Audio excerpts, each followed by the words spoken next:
Hey everybody, it's Mr. Carr again. Today we're going to be starting Unit 4.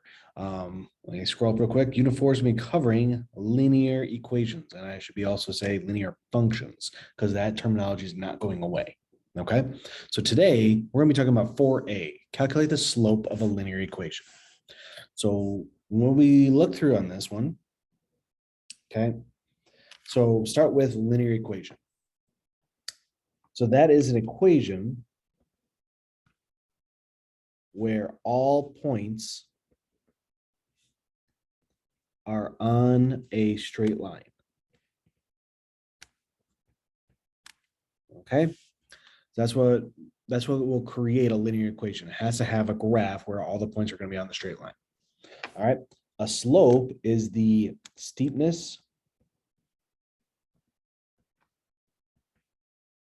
and direction of a of a line. Okay, and we'll talk more about what that means in terms of steepness and direction. So steepness tells us if it is well, basically if it's like if it's going to be a really steep one, like where it's going really high up, or if it's a shallow one, direction is going to be positive or negative. All right, rate of change. So this is going to be the ratio of the change in one value to another value. Okay.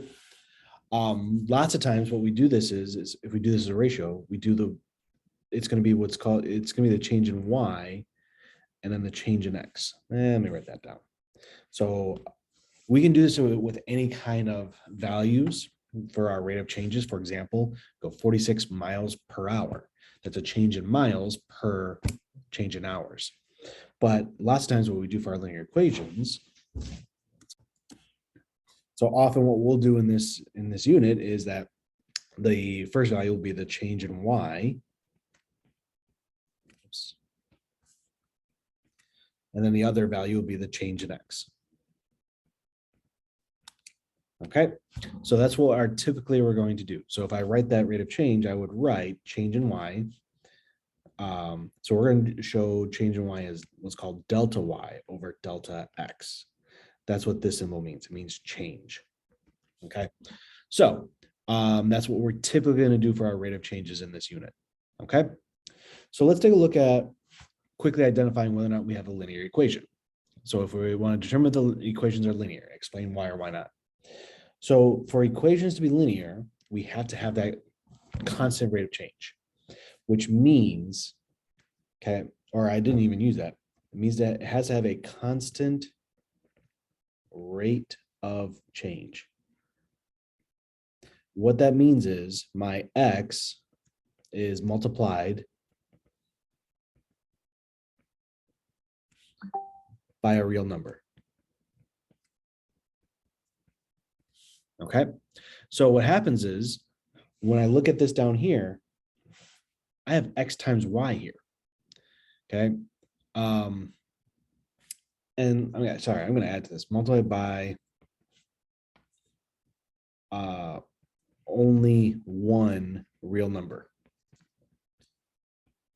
Okay, because when I look at this right here, I have x times y. This is not going to be linear.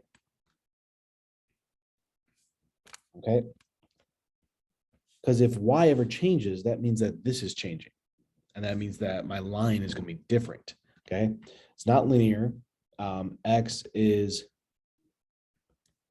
multiplied by y. Okay, for example, 2, I do have a constant rate of change here. Okay, the reason why is because I'm just multiplying by 3/4. Okay, so there is a whole number that is multiplied by the x value. So yes, x is multiplied by 3/4 and only 3/4. Okay, just to add to that example real quick, sometimes what you'll see for a non-linear function is if you have like x underneath in a fraction. So for example, if I say 1 over x plus y equals 2, this is also not a linear function. Okay, so anytime I put the x underneath, it's not going to be a linear function as well. All right, so quickly, some types of slopes. Okay, first thing is a positive slope. That's function values are increasing over the entire domain. What that means is if I go left to right, I'm always going to be going up and to the right like that. That's a positive slope. Compare that to a negative slope where the function values are decreasing over the entire domain. So it's decreasing, that means it's going down and to the right. Okay, that's my negative. Slope of 0, the function values are constant over the entire domain, meaning it's just something like this. You get a horizontal line. Okay, when you look at that right there, the values are just staying the same. And then the last one is an undefined slope. The relation is not even a function. So it creates a not a function is if I do a vertical line.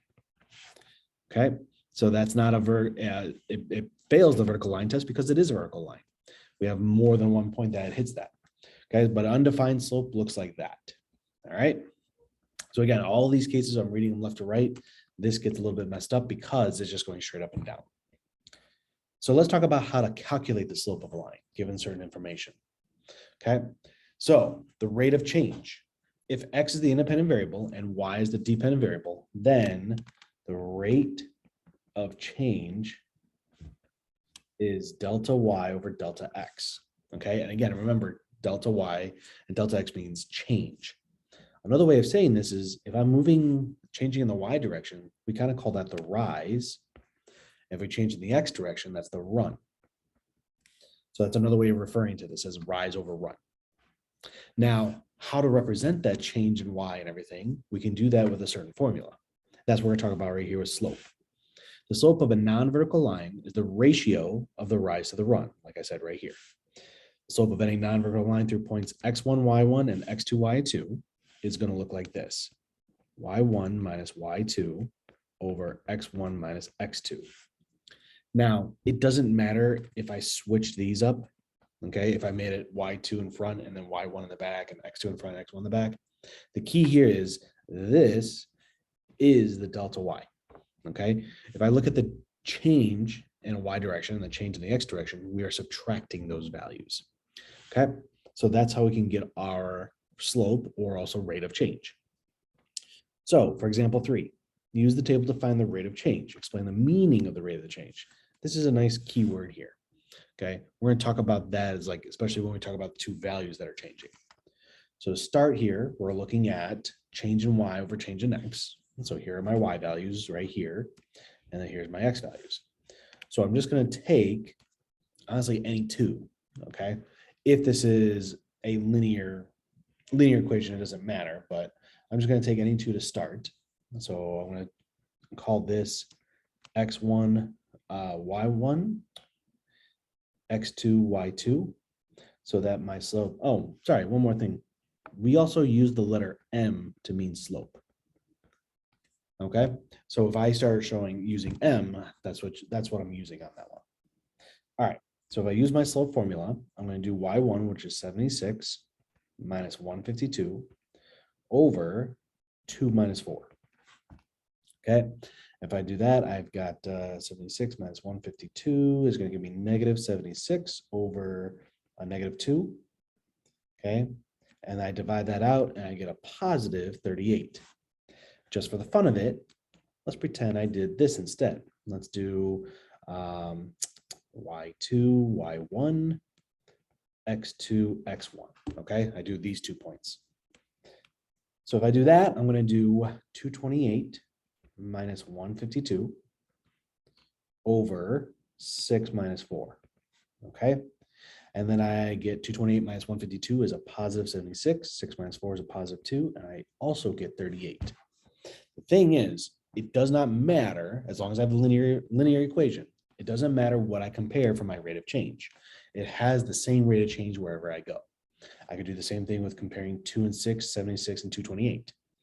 You also notice if I put the smaller numbers first, I still end up with the same slope because I got two negatives divided into a positive number. Okay, so if it's a positive slope, it's okay. It doesn't matter. You're going to have either positive number divided by positive number like this, or you're going to have two negatives divided to get to a positive slope.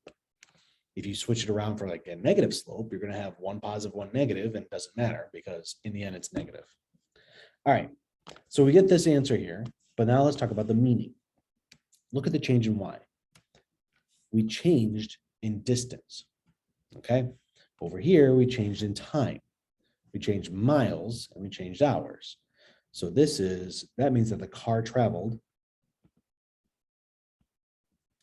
38 miles per hour. That's the meaning, okay?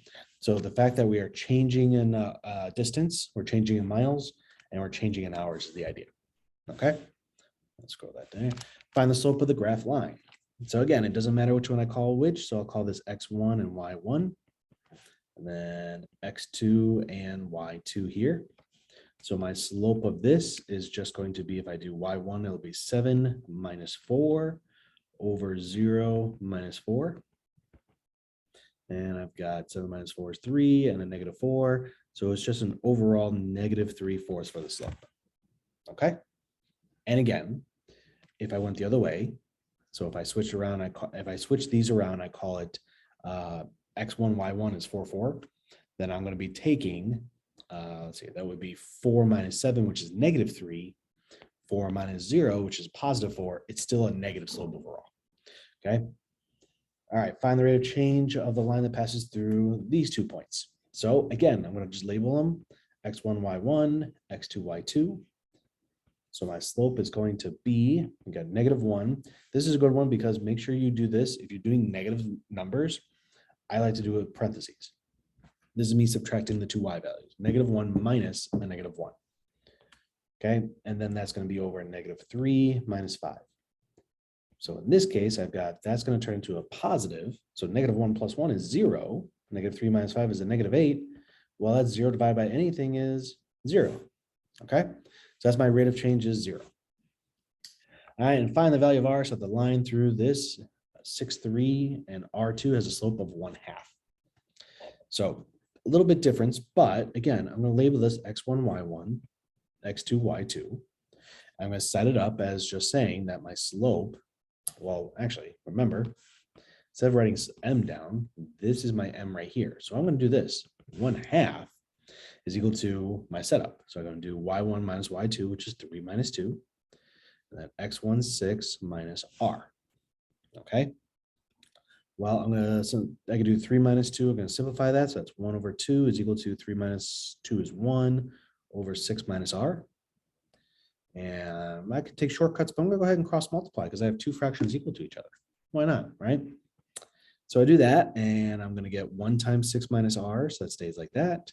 2 times 1, so I can subtract 6 to both sides, and that's a negative r equals a -4. Divide by -1, r is going to give me a positive 4. Okay, so that's the value there. So the point that it has to cross through is 0.42. Okay, and that's it for slope and some of our beginnings of linear equations. So we'll continue with our linear functions and everything throughout the rest of this unit. But that's it for slope today. All right, take care, everybody.